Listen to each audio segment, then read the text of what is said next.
할렐루야. 이 새벽에 살아계신 하나님의 음성 듣는 복된 시간 되시길 간절히 소망합니다. 오늘은 말씀 제목을 불을 끄지 말라라는 제목으로 함께 말씀을 묵상하고자 합니다. 출애굽기 25장부터는 성막에 관한 말씀이 계속해서 기록되어 오고 있습니다.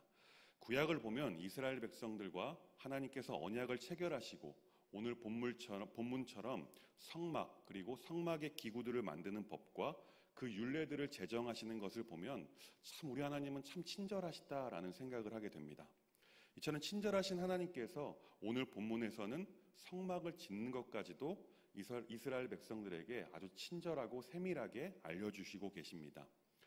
25장과 26장에서는 성막의 본체, 즉 성소와 그리고 지성소, 그리고 그 지성소 안에 설치된 여러 기구들에 대해서 기술한 반면에 본장 27장은 성막 본체 밖에 있는, 즉 성막 뜰에 설치된 여러 기구들에 대해서 설명하고 있습니다.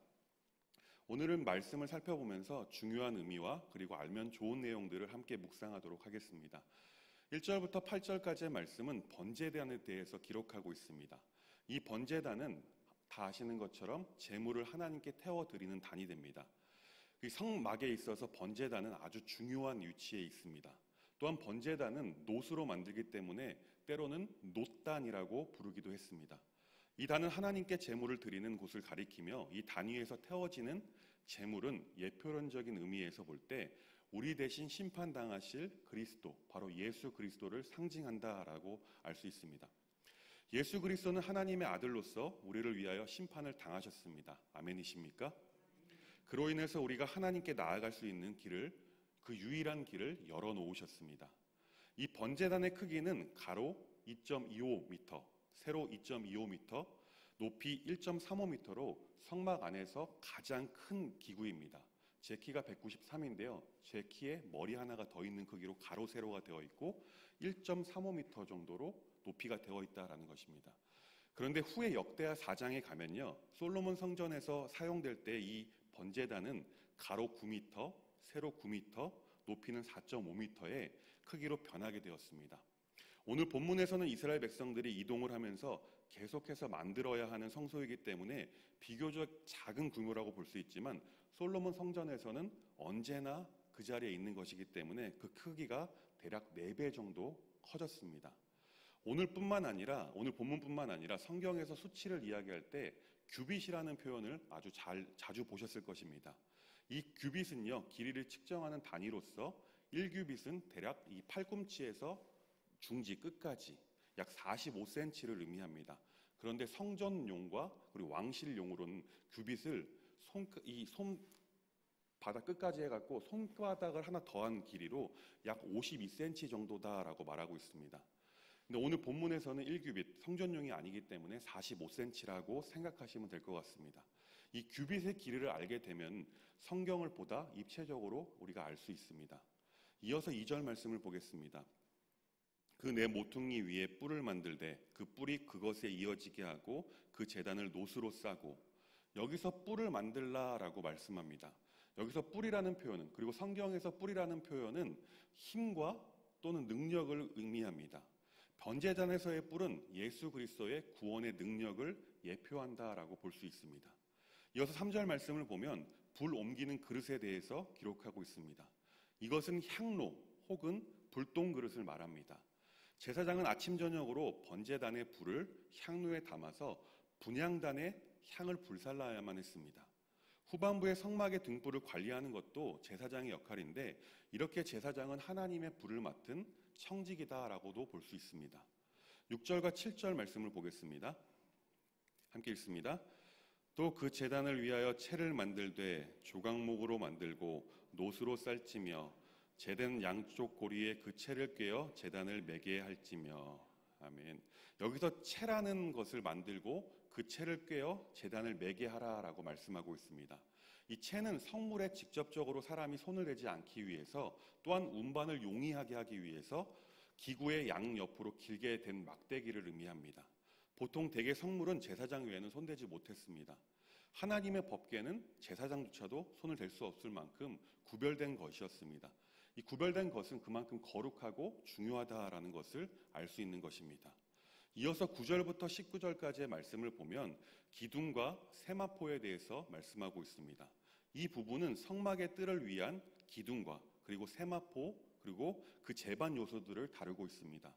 성막들은 남편으로 45m, 그리고 북편으로는 45m, 서편으로는 22.5m, 동편으로는 22.5m였는데 동편에는 성막들의 문이 하나 있었습니다. 이 문의 크기는 9m나 된다고 합니다. 또한 성막을 둘러싸고 있는 성막 울타리는 하얀 세마포로 구성되어 있고 이 성막들 안에는 번제단과 물두멍이 놓여 있다라고 말씀하고 있습니다. 우리 16절 말씀을 보겠습니다. 뜰문을 위하여는 청색, 자색, 홍색 실과 가늘게 꼰 배실로 수노와 짠 20규빗의 휘장이 있게 할지니 그 기둥이 넷이요 받침이 넷이며. 여기에서는 뜰문에 대해서 기록하고 있습니다. 이 뜰문은 성막 밖에 있는 인간이 하나님께서 계시는 거룩한 곳, 즉 성막 안으로 들어갈 수 있는 유일한 길이었습니다. 이것은 신약 시대에 이르러서 마치 죄로 더럽혀진 우리 인간이 하나님께 나아갈 수 있는 유일한 길은 바로 오직 예수 그리스도를 통하는 길밖에 없음을 말씀하는 것과 같습니다. 내가 길이요 진리요 생명이니 나로 말미암지 않고서는 아버지께로 갈 자가 없느니라는 말씀처럼 이 유일한 길이 예수 그리스도밖에 없다라는 것입니다. 이어서 20절과 21절 말씀을 보겠습니다. 함께 읽습니다. 너는 또 이스라엘 자손에게 명령하여 감람으로 짠 순수한 기름을 등불을 위하여 내게로 가져오게 하고 끊이지 않게 등불을 켜되 아론과 그의 아들들로 회막안 증거계 앞에 휘장 밖에서 저녁부터 아침까지 항상 여호와 앞에 그 등불을 보살피게 하라. 이는 이스라엘 자손이 대대로 지킬 규례이니라. 아멘.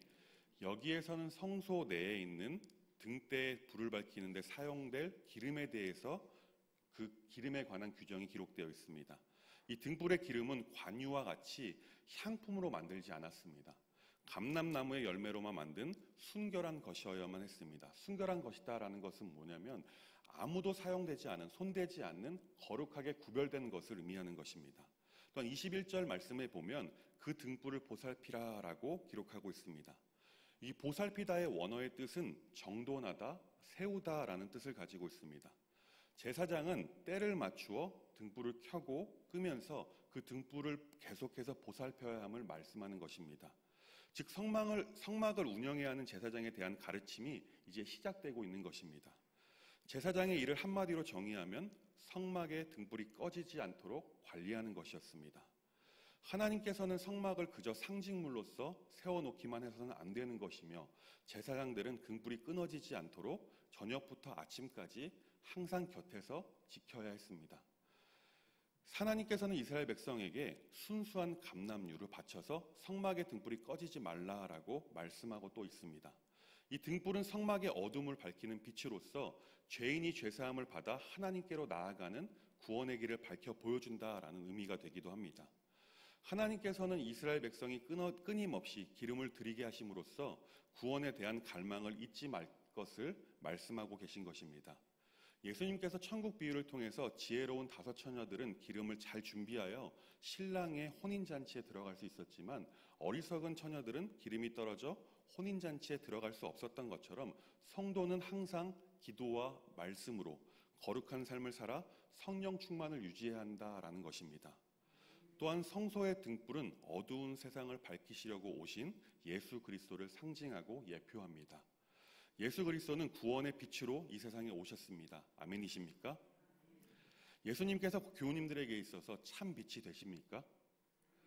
우리 예수님께서는 죄로 인해 영적 어두움에 가려 구원의 길을 볼 수 없는 우리와 같은 불쌍한 영혼들을 위해서 사망에서 생명으로 옮기시기 위해 예수님께서는 진리와 생명의 빛이 되어 주셨습니다. 이제 성도는 빛이신 예수 그리스도를 믿음으로써 어둠의 자식에서 빛의 자녀가 된 것입니다. 예수 그리스도는 이 땅에서 빛으로 오셨다가 다시 하늘로 승천하셨습니다. 지금은 그리스도의 말씀이 빛이 되어 많은 영혼을 구원하고 있습니다. 우리 성도는 빛의 자녀답게 그리스도의 말씀을 따라 진리와 생명의 길로 행해야 될 줄 믿습니다. 예수님께서 우리에게 말씀하십니다. 너희는 세상의 빛이라 라고 말입니다. 성소의 등불이 되신 예수님을 상징한다면 우리가 예수님을 믿는 그 순간부터 그 빛이 우리 안에 들어왔습니다. 그래서 예수님께서는 우리 안에 있는 빛을 가지고 세상을 밝혀 비치는 빛의 역할을 감당해야 한다라고 말씀하고 있는 것입니다. 예수님께서 요한복음 9장에서 내가 세상에 있는 동안에 세상의 빛이다라고 말씀하신 것과 같이 예수님이 승천하신 이후에는 그 빛의 역할을 우리 성도된 우리들에게 맡기셨음을 알 수가 있습니다. 그렇다면 빛의 역할을 감당해야 하는 성도는 어둠 가운데 있는 그 사람들에게 빛이신 그리스도의 말씀을 전파하는, 또한 전도하는 삶을 살아야 한다라는 것입니다. 또한 선한 행실을 통해서 세상 사람들에게 하나님의 사랑을 보여주는 것이 바로 빛된 성도의 사명이기도 한 것입니다. 사랑하는 법안의 교우 여러분, 여러분들께서는 이미 예수님을 믿어 세상 가운데 빛으로서 부르심을 받았고 보냄을 받은 존재임을 믿으시기 바랍니다. 그래서 세상 가운데 여러분들의 삶을 통해서 하나님의 사랑을 나타낼 수 있길 간절히 소망합니다. 등대가 어두운 바다를 항해하는 사람들에게 빛을 비추어서 안전한 항로로 인도하듯이 성도인 우리는 세상 사람들에게 그 빛을 비추어서 천국으로 가는 길을 인도해야만 하는 것입니다. 성도는 빛의 역할을 충실히 감당함으로 많은 사람들을 구원의 길로 돌아오게 하며 별과 같이 영원토록 빛나리라는 하나님의 약속을 받아 누려야 할 줄 믿습니다. 기름이 공급되어야 등불이 꺼지지 않듯이 성도에게 있어서 등불의 기름은 바로 우리 성령님이십니다.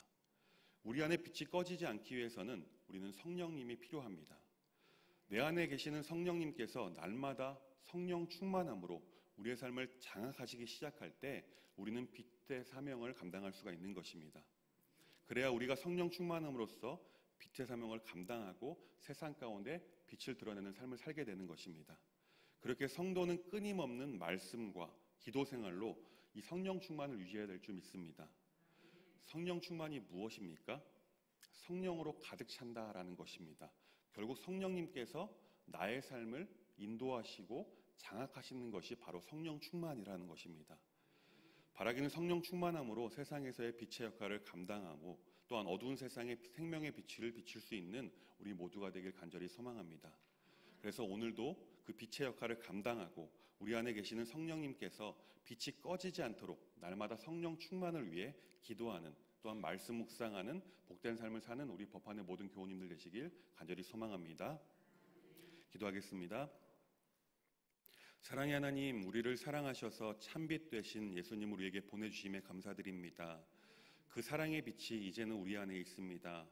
그 빛이 꺼지지 않도록 날마다 성령 충만함으로 성령님의 통치를 받는 삶을 살게 하시고 세상 가운데 빛과 소금의 역할을 감당하는 우리가 될 수 있도록 인도하여 주옵소서.